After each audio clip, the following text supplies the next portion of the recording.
Coming up on today's edition of the Locked On Raiders podcast, the team is preparing for the Denver Broncos Week 1. Head coach Sean Payton, he actually talks about rivalry games, and ESPN ranked all 32 teams in the NFL. Where do the Raiders come in, and where do the AFC West? How do they rank? We'll talk all about that, plus a lot more, coming up on Tuesday's edition of the Locked On Raiders podcast for September 5th, 2023. Just win. Just win. Just win. Just win. The autumn wind is a raider, pillaging just for fun. He'll knock you round and upside down and laugh when he's conquered and won. And won. And won. And won. And won. And welcome in, Raider Nation, to another edition of the Locked On Raiders podcast. Thank you so much for making the show your first listen of the day. Make sure you subscribe or follow for free on YouTube or wherever you get your podcasts to get the latest edition of the show as soon as it becomes available. Of course, as always, if you're checking us out on YouTube, we thank you. We thank you in a major way. The show has grown so fast, so quick, and such in a hurry. We definitely appreciate that, and that's because of you. It's also because of my man Ari, who does a great job each and every day making sure we're looking good and sounding good on YouTube. You can check him out at Ari Produces. You can hit me up on Twitter as well on YouTube at your boy Q254. And we got the Locked On Raider podcast voicemail line at 707-654-4693. Got your calls and texts coming up in segment number 3 of today's show. Segment number 2, going to take a look at what ESPN put out. All 32 teams, they ranked them. Of course, we're only focusing on the AFC West, and it's the week of Week 1. So this is the last time to really get a ranking in the rest of the year. I mean, of course, there'll be power polls and where the teams come in here, there, the other, whatever. You know, that doesn't really matter throughout the course of the year. Doesn't really matter now, but this is just kind of their projection. So I want to go over that as far as the AFC West goes. Where do the Chiefs come in? Where do the Chargers come in? The Broncos and the Raiders. And are the Raiders still flying under everyone's radar? All that comes up in segment number 2 of the show. Here in segment number 1, news and notes of the day, as I always do. And before we get to any of that, I want to hit you with the title sponsor of the show, which is Bird Dogs. Today's show is brought to you by Bird Dogs. Go to birddogs.com/LockedOnNFL or enter promo code LockedOnNFL for a water bottle with any order. You won't want to take your Bird Dogs off. We promise you. Tell you a lot more about them later on in the show. But off top, if you're watching on YouTube, you're saying, hold on, Q, this doesn't look like Studio Q. This doesn't look like the home studio. Where are you at? I'm in Bristol, Connecticut. I talked about it on Monday's show that I was going to be making the flight on Monday to go to Minneapolis, and then on my way to Bristol, Connecticut, had to get a connecting flight. I went from Vegas to Minneapolis to Hartford, Connecticut, then drove into Bristol. So that's where I'm at right now, getting ready to start my my ESPN national radio show. It's going to be 10 p.m. To 1 a.m. Eastern time, 7 p.m. to 10 p.m. Pacific time. Very excited about it. It's called Game Night. We have a hell of a lineup. I went over it on Monday's show, but excited for the opportunity to be here. So I'll be here all the way through Friday morning, then headed back to Las Vegas. And I'll tell you right now, it's just incredible opportunity to be here, check out the campus of ESPN, and be around all these talented people that work for ESPN. So just to know that I'm a part of it has really been a blessing. This podcast is a big reason for my success in everything that I've done. I've talked about it for quite a while now. Being at ESPN Central Texas really started helping me lay the foundation and the groundwork for everything that I wanted to do. But this podcast, the Locked On Raiders podcast, has really helped open up a lot of people's eyes and ears to who I am and what I can bring to the table. So if it's getting the job and headed to Vegas like I did back in 2021, or if it's now being on ESPN full-time, not part-time, but now full-time Monday through Friday, it's just been an incredible ride. And again, this podcast and the support from you, Raider Nation, the support from the network has been incredible and has helped me arrive where I'm at. So getting ready to start another chapter in my professional career, which is just, like I said, it's just such a blessing. But let's go ahead and jump into the Raiders news. Off top, they made a practice squad move, and they're going to do this, right? There's going to be, well, actually, throughout the course of the year, there's going to be a lot of practice squad moves. You'll see, depending on what the situation looks like on the 53-man roster, who's healthy, who's not healthy, you might see the team go out and make some tweaks here and there. The 53-man roster will get settled pretty quick, fast, and hurry. It's pretty much where it needs to be right now, but the practice squad will continue to be kind of in flux. So on Monday, the Raiders signed Hronis Grasu back to the practice squad. If you remember, they waived him when the cutdowns came on Tuesday, when they had to get from 90 men to 53, they waived him and they didn't put him back onto the practice squad. So now he's on the practice squad, and in a corresponding move, they released Vitaly Gurman, who was another offensive lineman, a guard that they actually had waived and then put back onto the practice squad, and now they've gone ahead and released him. So center Hronis Grasu is back on the roster, and Vitaly Gurman is no longer on the roster. I wanted to go over a couple Sean Payton quotes from Monday as he's preparing for his first game as a Denver Broncos head coach. And the Broncos wanted the Raiders. That's something that they talked about quite a bit. They lobbied with the NFL to get the Raiders at home. Obviously, the Raiders have had a lot of success as of late against the Broncos, winning, 6 in a row against Denver? I mean, yeah, they've been pretty successful. Sean Payton and company wants to snap that. But there's a couple quotes that I wanted to go ahead and read to you from what Sean Payton had to say on Monday during his press conference. And the first one was on if he places an extra emphasis on rivalry games. And he said, and I quote, "We look at them as divisional games. I think of rivalries as college football, and then arch rivalries as I was asked that question a lot relative to Atlanta and New Orleans. Divisional games are important. The first goal is to find a way to win your division. You play your divisional opponents twice. I can't speak for rivalries. I just think that exists a little bit more in collegiate game. And I think division games are important, yes. And that is end quote right there from Sean Payton on Monday. And I understand totally what he's coming from. And, we all as fans want to talk about rivalry games and this, that, and the other, but the rivalries really, I don't think exist like they used to. I'm kind of with Sean Payton on this one. They don't really exist like they used to in the NFL, right? I mean, free agency has done that. You see guys, chopping it up after the games, and it's not really a big deal. Now, there's still a little something to them, but it's not like it used to be. Right, it's not like even when Lincoln Kennedy, who will be a guest on my radio show today on Unnecessary Roughness, Raider Nation Radio 920, when Lincoln Kennedy played for the Raiders and they were going against the Broncos. I mean, that was a rivalry. Like Lincoln will tell you when I talk to him today that he still hates the Broncos. Like that rivalry runs deep in him. And a lot of old-time players that I talk to, they still have that burn in their belly, but it's just a little bit different now. And I think Sean Payton's right. More of the rivalries is the college game as opposed to the NFL. So that was just the question about the rivalry games. How about on how he will game plan for Raiders running back Josh Jacobs, who's had a ton of success against the Broncos? And I've even asked Josh Jacobs about it. He said, man, it's just something about those uniforms, so it's funny, going back to the rivalry games, Josh Jacobs almost gets up a little bit more for that rivalry game against the Denver Broncos. But, again, I still kind of feel like the rivalry is not quite what it used to be. But here's Sean Payton on how he'll game plan for Raiders running back Josh Jacobs. He said, and I quote, "We wouldn't tailor our plan. Our plan defensively is here are the key players. He certainly is one of the more dominant running backs in the NFL, so that's how we'll approach the game," end quote from Sean Payton. So short and sweet, to the point. He's not going to change the game plan to try to slow down Josh Jacobs, but he knows the key players that he has to try to slow down. Devontae Adams is obviously one of them. Josh Jacobs is another one. I believe that Hunter Renfrow is going to be another one. Jacoby Myers offensively. I mean, the Raiders have a ton of guys offensively that the Denver Broncos are going to have to try to slow down. Obviously, defensively, they're going to be looking out for number 98, Max Crosby. Where is Max at? And then even with number 24, be careful when you throw the ball towards Marcus Peters because he could take it the other way. The Raiders have not been a threat to take the ball the other way, for some time now. But that guy, number 24, he can get his hands on the ball and take it the other way. So there'll be certain key guys that I'm sure Sean Payton will plan for, and I'm sure they'll have a number. They'll be looking out for number 9.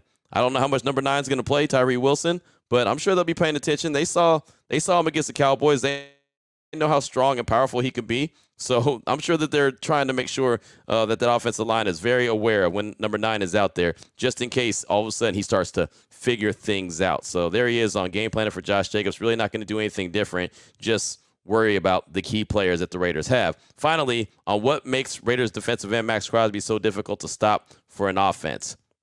And Sean Payton says he's really flexible. He's a tremendous worker, athletic. He got one of those motors that don't stop, and he can get to the edge quickly. His ability to bend and his stamina are things that stand out, and that's about Max Crosby, and I don't think that he's wrong on that, right? I think that he recognizes how good Max Crosby is and the fact that his motor just does not slow down at all. Just goes, and goes. Now, how do they slow that down with their offensive line? Who knows? But it's going to be something. I know Max is ready for Sunday. I know the Raider Nation is ready to see Max Crosby on Sunday go out there and perform at a high level, and I do believe he will perform at a high level. He's just one of those guys that I think is going to get better, and I'm really interested to see how Patrick Graham uses him this year, as I've heard that we're going to see a few different looks with Max Crosby and really other guys along that defensive line. They're going to have a few different looks as opposed to what they've had in the past. So there you go. Just some little quotes from Sean Payton as he's preparing for the Raiders on Sunday, and the Raiders are preparing for the Broncos on Sunday. My final little soundbite that I have for you for segment number 1 of today's Locked On Raiders podcast news and notes of the day. This actually comes from Good Morning Football. Kyle Brandt was on Good Morning Football on NFL Network, and they were making their picks. They were going through MVP. They were going through Defensive Player of the Year, Offensive Player of the Year, this, that, and the other. And he got to Defensive Rookie of the Year, and this is who he selected. Defensive Rookie of the Year, Tyree Wilson from the Las Vegas Raiders. He did not go to Arizona at 3. He went to the Raiders at 7. We know about Crosby on the other side. Here he was in the preseason, just showing up and pushing a 350-pounder into the 20th row. Guys, look out. He was paid, drafted, and employed to chase Patrick Mahomes, Justin Herbert, Russell Wilson. I think he's going to do it. I think he's going to have double-digit sacks and then some. I love this guy. Double-digit sacks. Tyree Wilson of the Las Vegas Raiders, my defensive rookie of the year. The Raiders. There you go. He selected Tyree Wilson, defensive rookie of the year for the Silver and Black. And I'll tell you this. I would love to see Tyree Wilson get Defensive Player of the Year, or Defensive Rookie of the Year, I should say. I just don't know how much he's going to be out there, right? I feel like that the Raiders are really going to kind of slow play him, unless all of a sudden he goes out there on Sunday and plays 30, 35 snaps and he looks great. And then, his stamina is up and his legs are feeling fine, his feet are feeling fine. If that's the case, then of course they're going to continue to increase his workload. But I just don't know if he's going to have the workload to be able to be the Defensive Rookie of the Year. I would love to see it. Right? I really would. I feel like it's probably going to end up being, I don't know. I will keep wanting to say a corner. I actually picked Emmanuel Forbes, as everyone who listens to the show for a long time knows that I'm a big Emmanuel Forbes guy. Washington selected him in the first round. I think it's going to be a guy similar to Sauce Gardner last year that had a bunch of interceptions.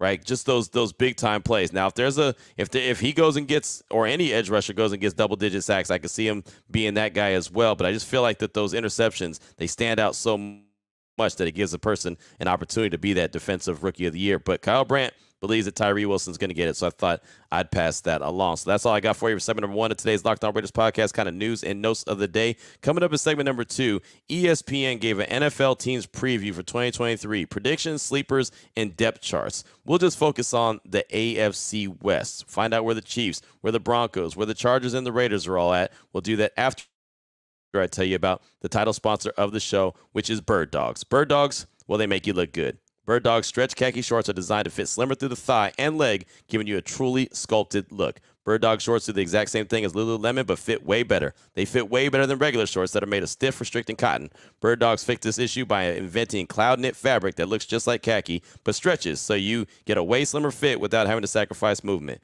Bird Dog uses anti-stink sweat wicking fabric that keeps you cool and dry all day long. Bird Dogs are functional for any occasion. You want to go golfing, you want to go out on a date, you want to go on an evening out in the town, or maybe you're going to sit poolside like when I was in Hawaii, or if you're going to go work out, whatever the case may be, any occasion. You can see that they vary from a bunch of different events. They all work out just fine. So there you go. Bird Dogs. Go to birddogs.com/LockedOnNFL or enter the promo code LockedOnNFL at checkout for free Bird Dogs water bottle with your order. That's birddogs.com/LockedOnNFL for a free water bottle at checkout. You won't want to take your Bird Dogs off. We promise you. All right, Raider Nation, here we go. Segment number 2 of today's Locked On Raiders podcast. Want to talk about the ESPN rankings for the AFC West. They have a piece out, NFL Teams Preview 2023, predictions, sleepers, and depth charts. And this is something that I was able to read while I was on my multiple plane trips on Monday, headed from Las Vegas to Bristol, Connecticut. And so had plenty of time to go over the whole NFL. But obviously here on the show, we're only going to go over the AFC West. So how does ESPN have all 4 teams ranked in the AFC West? Well, I'll just go over the rankings real quick, let you know where they have them slotted in the NFL and the AFC West, and then we'll talk about it. So at the number 1, Kansas City Chiefs, and they had them number 1 in the NFL. Number 7 was the LA Chargers, number 2 in the AFC West. At number 14, they had the Denver Broncos, 3rd in the AFC West, and then at 25th, they had the Las Vegas Raiders, 4th in the AFC West, still sliding way under the radar at 25. So only a handful of teams they have ranked worse than the Las Vegas Raiders. So let's go ahead and go over these, what they had to say about them. And what it is writers that cover the team, what they had to say about it, and just their thoughts, like the strengths and the weaknesses of their respective teams. So real quick, ESPN's FPI's chances to win, AFC West for the Chiefs, 56%, chances to make the playoffs, 77%. Projected wins, 10.6, strength of schedule, 2nd hardest. What do the Chiefs do best? According to Adam Teicher, who covers the Chiefs, score points. There's no doubt about it. What's the Chiefs' biggest weakness? The pass rush. especially with Chris Jones still holding out. And then Charles Omenihu has been suspended for 6 games for the beginning of the season because of the league's personal conduct policy. Now, that's not going to affect the Raiders, as the Raiders don't play the Chiefs till way later in the season, almost the very end of the season. So Omenihu will already be back from suspension. I'm sure by then Chris Jones and the Chiefs will have something worked out. But the pass rush is the biggest weakness right now for Kansas City, in which I think that could help teams beat Kansas City, especially early on, making Patrick Mahomes have to score. Now, they're good at scoring, but you don't always want to have to win in a shootout. So I'm not saying that they're all of a sudden they got this big hole in their team and they're not going to be very good. But if there is a weakness right there to look at for the Kansas City Chiefs, it's the fact that the pass rush is not there right now. And who knows when Chris Jones actually reports and comes to an agreement with the Chiefs on a contract extension. So at number 7 and second in the AFC West is the Chargers. I always have a hard time putting the Chargers second in the AFC West because every time you put them up there and you feel like that they're going to be that team, they always end up disappointing you, right? And I don't mean disappointing me, but it just seems like they never really accomplish anything, but yet they always get the love like they're accomplishing everything. So at number 7 and second in the AFC West, they have the Chargers. ESPN FBI's chances to win the AFC West, 27%. Chances to make the playoffs, 52%. Projected wins, 9.4. Strength of schedule, 7th hardest. What do the Chargers do best? This is according to Lindsay Theory. She said, throw the ball. It's apparent that the offense is at its best when enabling quarterback Justin Herbert to utilize his arm strength to throw downfield to any of his playmakers. So you know that they have plenty of offensive playmakers, right? They have Mike Williams. They have Keelan Allen. They brought in Quentin Johnston as the rookie or first-round draft pick, wide receiver out of TCU. But I think more importantly, they brought in Kellen Moore to be the offensive coordinator, and he's a guy that's going to run the ball around the yard. Now, he's probably going to throw the ball. He'll throw the ball around the yard more than he will, like, say, to run the ball to set up the pass. He'll throw the ball to set up the run, if anything. So he's really going to be one of those guys that the ball is just going to be in the air quite a bit. And his biggest thing is they say they want Justin Herbert to throw the ball down the field. So I think that the offense will probably be pretty good. But Brandon Staley and that defense, I still question. Remember, they invested so much money on the defensive side of things, and it just hadn't worked out. So Lindsay says, what is the Chargers' biggest weakness? Uncertainty at running back and tight end. Running back Austin Eckler is the established starter, but it's unclear if Joshua Kelly and Isaiah Spiller have made enough progress in their development to provide Eckler a breath and be relied on to shoulder some load. At tight end, where the Chargers opted not to add depth in the draft, Gerald Everett will be dependent on as a starter with Donald Parham Jr. behind him. So she didn't say anything about the defense. I think that their biggest weakness is their defense. Brandon Staley is a defensive-minded head coach. They went out and made the move for Khalil Mack. Of course, they have Derwin James on the back end. J.C. Jackson they spent a bunch of money on. They added guys on the interior part of the defensive line, and running the ball against the Chargers a season ago was still not a problem. So I think that the Chargers' biggest weakness is the defense, but ESPN believes it is the running back position and the tight end position. So we'll see about that. Then at number 14, third in the AFC West, they have the Denver Broncos. ESPN's FBI's chances to win AFC West, 14%. Chances to make the playoffs, 33%. Projected wins, 8.4. Strength of schedule, 8th hardest. What do the Broncos do best? This is according to Jeff Legwold.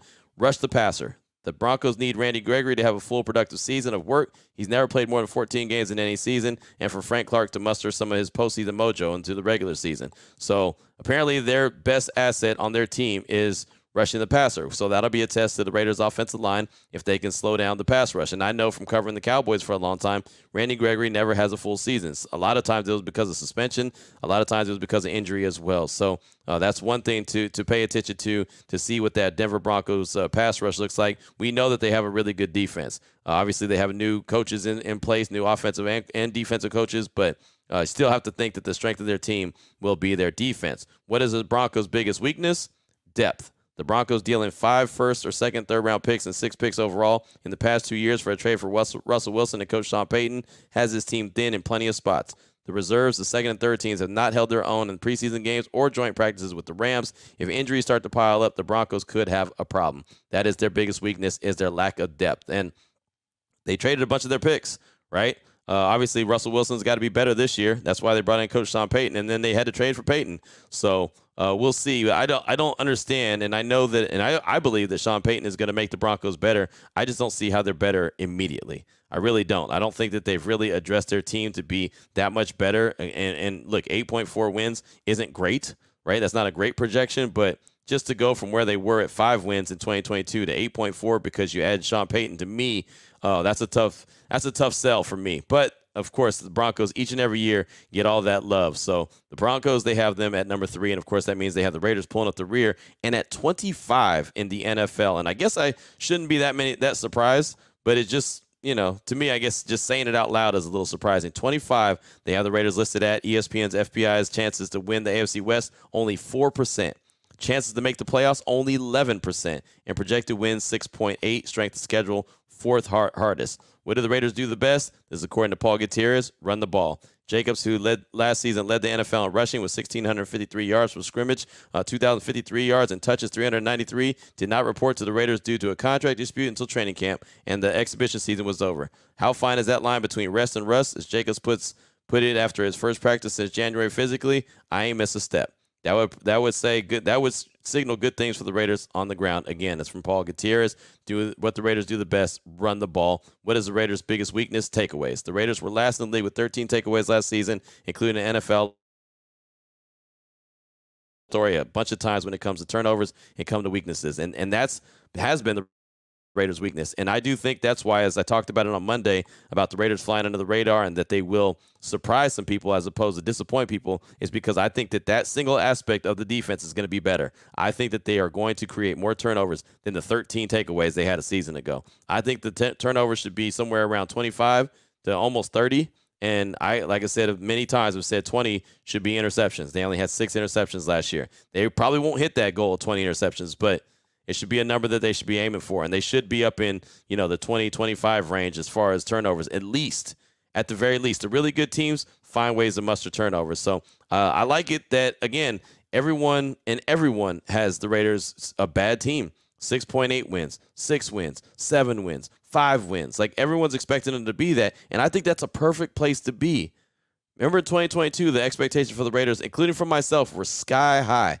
I had them at a 10-plus win team, going to the playoffs, no doubt about it. They got better than their playoff team. They're gonna do it, and they weren't able to. I think that there's going to be a lot more continuity, a lot more understanding, including from the head coach Josh McDaniels, on exactly what he wants and how to execute what he wants with the players that he has in place. And I know all the players are not the same. There's a lot of new faces on this team, but a lot of familiarity with what Coach McDaniels wants to do, and I think that's going to go a long way. And smarter players on defense can execute what Patrick Graham wants to do, and that's going to help the team in a major way. But there you go. That was just the wrap-up of the ESPN rankings of the AFC West. Again, the Chiefs at number 1. Number 1 overall in the NFL. The Chargers number 7 and 2nd in the AFC West. The Broncos at 14 in the NFL and 3rd in the AFC West. And the Raiders pulling up the rear, 25th in the NFL and 4th in the AFC West. Coming up in segment number 3, your calls and text. Draft that Locked On Raider podcast voicemail line, 707-654-4693. We'll get to that right after I tell you about our good friends at FanDuel. Get ready for the NFL season with incredible offers from FanDuel. It's America's #1 sportsbook. Right now, new customers can bet $5 and get $200 in bonus bets guaranteed. Plus, all customers who bet $5 will get $100 off NFL Sunday Ticket from YouTube and YouTube TV. Now is the best time to join FanDuel. The app is easy to use, and you can find it, and you can be on everything from spreads to player props and a whole lot more. Visit FanDuel.com/lockedon and kick off the NFL season with an offer you won't want to miss. FanDuel, the official partner of the NFL. Here we go, Raider Nation, segment number 3 of today's Locked On Raiders podcast. Your calls and text, draft that Locked On Raider podcast voicemail line, 707-654-4693. Let's get in a call from King Raider from Compton, Cali. He's calling to talk about the Week 1 matchup versus the Broncos and why he's excited about that and what he wants to see from rookie Tyree Wilson. Here he is, King Raider from Compton, Cali. Hey, what's up, Q? It's your boy King Raider out here in Compton, Cali. Man, it's finally here. It's game week. We got NFL football, man. The Raiders, we get to go up against these donkeys. That's who they are, Q. They're the Denver Donkeys. Yeah, we gonna ride them donkeys all up and down their field till JJ resigned. That's a donkey killer right there. With him being on the field, it gives me so much more confidence that we're gonna go out there and just give them a beatdown. He always goes out there and just performs against the donkeys, man. He's going to run it down their throat. Short passes with Jimmy G. And as a defense, like I was saying on last time I hit you up, plays with that effort they've been playing on preseason. Man, we're going to terrorize these guys all over again. Like, come on. We own these guys. I'm excited. I'm excited for his first game. I'm hoping Tyree Wilson get some reps in. You know, we've seen him drive in the preseason. We've seen him drive that big old O-line, man, into the quarterback's lap. All you got to do is finish, man. Get off the O-line, man, and get to the quarterback. And, man, he's going to be something.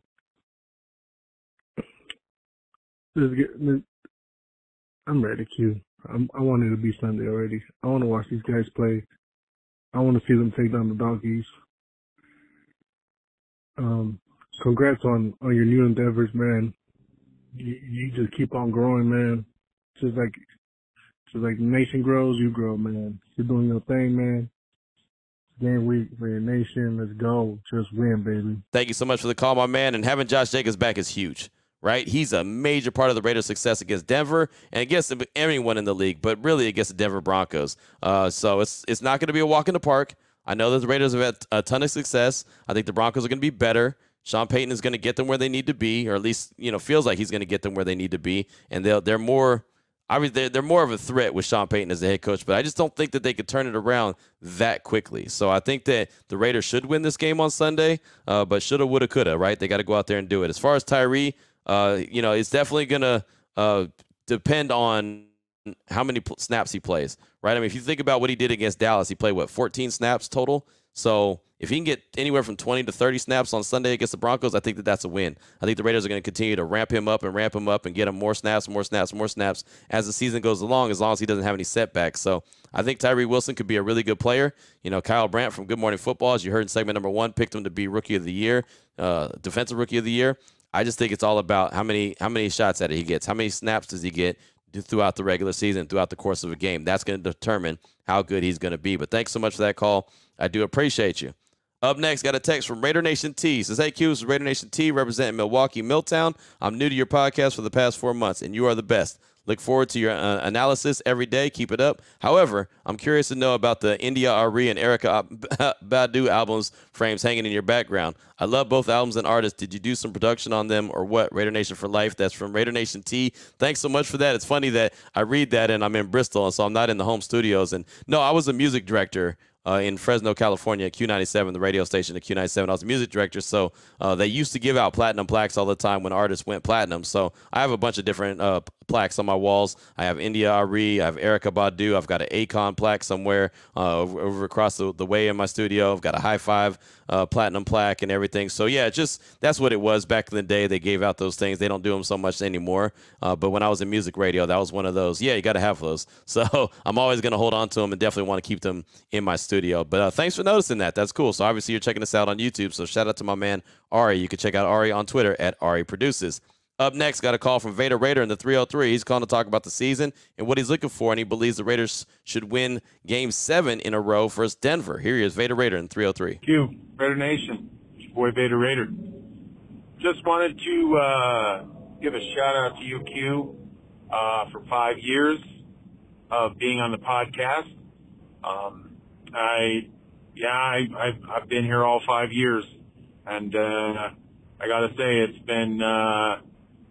been great. The content, taking us to Vegas with you, everything that you've done for this pod, it's been incredible. And for someone who's been riding with you since the beginning, just wanted to say thank you.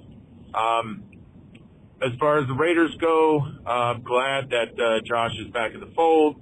I don't think there was any doubt he was going to be. I know there's a lot of doubters and haters out there. I'm just kind of hoping that when, on September 10th, that we get the ball rolling against Denver. I don't see any reason why we can't get our 7th win in a row against that team, because, quite honestly, I don't see it. I don't know. I think I'm kind of speaking out, and everybody's thinking it. And even here in Denver, I think they kind of think it too. There's a lot of question marks for that team. So hopefully we can get off to a 1-0, hopefully. And, everybody can have a nice rounded out day. I just want to say in fantasy football, I was able to draft Josh and Devontae. So please let's get off to a good start.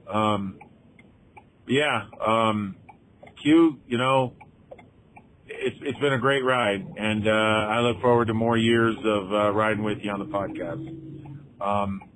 Just a little footnote, my own little personal story. I do remember that day 5 years ago, and I honestly thought the world had fallen apart because I knew the team wasn't going to have a good season, but I thought everything had just fallen apart. And, you know, just the fact that they traded Khalil, I figured, hell, our defense ain't going to be worth a nickel anyway after he was gone. And then by the grace of God, the football gods blessed us with Max Crosby. So, a lot of people say they'd take Khalil Mack back in a heartbeat. I'm not one of those people because I am just fine with Max Crosby. Thank you very much. Anyway, Raider Nation, hope you have a good week. Let's get this thing started. Let's get in the W column early because, you know, it'd be nice to kick these guys in their behinds again for the 7th in a row. All right, Raider Nation. Raider, out. Thank you for the call, my man. Appreciate the love of the show. I appreciate you. It's been a fun 5 years. Been a hell of a ride, right? Plenty of ups and downs for sure. I think the Raiders should get the win on Sunday. I do. I think they're a better team, and it's just that simple. Getting off to a positive start would be great. You know, what they've been working for, training camp, preseason, and everything, it pays off with a win week 1. I think that's a great way to get things started. I think that would go a long way for this team. But all in all, I believe that they're the better team. It's just that simple. Like, you could break things down and say this element of the team is better and this is where they're going to exploit this thing. I just think the Raiders are a better team than Denver, and I think that they'll show that and should show that on Sunday. So thanks so much for the call. I do appreciate you. Up next, got a text from Cash Money Raider. It's a pretty lengthy text here. He says, Q, I was listening to you on the phone just before the Raiders signed Jimmy G, and I was wondering if you faked your voice, because a lot of people don't, a.k.a. Marv Albert, and you do, or don't fit your voice. I don't know what that means. Anyway, he goes on to say, but I wanted to say how everyone says how Al Davis picked his players. Yeah, he loves speed, but what no one says is that he loves size, because if you think of the best players he had were big for their position. He would draft a lineman and turn him into a Hall of Fame tight end, Dave Casper, a linebacker and make him a Pro Bowl safety, Jack Tatum, or a defensive lineman and put him at linebacker, Matt Millen. Not trying to turn safeties into linebackers. You can't teach speed. It's also true you can't teach size. If you look at all the teams that have been doing good lately, they follow what Al did. They have big linemen and linebackers because they wear you down, and then your fast guys seem faster in the fourth quarter. And I want to thank you for reading my text on your podcast. I didn't know it was mine until you were about halfway through. You were about halfway through, and I had to let my sons know because I made them be Raider fans, and they hate me for it because they haven't won a Super Bowl since they have been living. But hate might be a bit much. But I did let them know that the last time that the Raiders signed a quarterback that they got from the Niners and was drafted by New England, and they traded a quarterback and a tight end that were Pro Bowlers, that were fan favorites, and the coach was new, we won 2 Super Bowls within 4 years. So we have a chance. So there you go. Cash Money Raider. Lots of stuff to unpack right there. And, yeah, I mean, you know, we always talk about what Al Davis used to love as far as speed and size.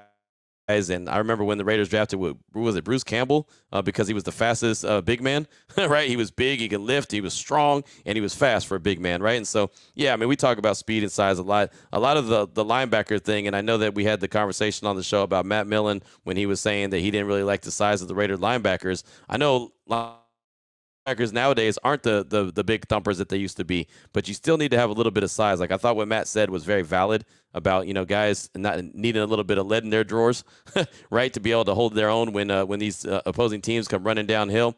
But the game has just changed to where, you know, safeties can play linebackers now, like a Divine Diablo. Now, he's gotten a little bit bigger, but to your point, it's pretty much, you know, I mean, these guys are a lot smaller than what they used to be, and they're not the traditional, you know, neck roll guys and thumpers, downhill thumpers. Now they're guys that can run in space and keep up with a tight end, especially like a guy like Travis Kelce. And unfortunately for the Raiders, that's been the one guy they haven't been able to defend. So we'll see what happens. I like the makeup of this team. The linebacker position is the one that I'm still a little concerned about, but we'll see how it shakes out as everything goes along. But thanks so much for the text. I do appreciate you. Finally got a call from Vegas Austin. He's calling to speak on the season and ask a question about running back Josh Jacobs. Here he is, Vegas Austin. What's up, Q?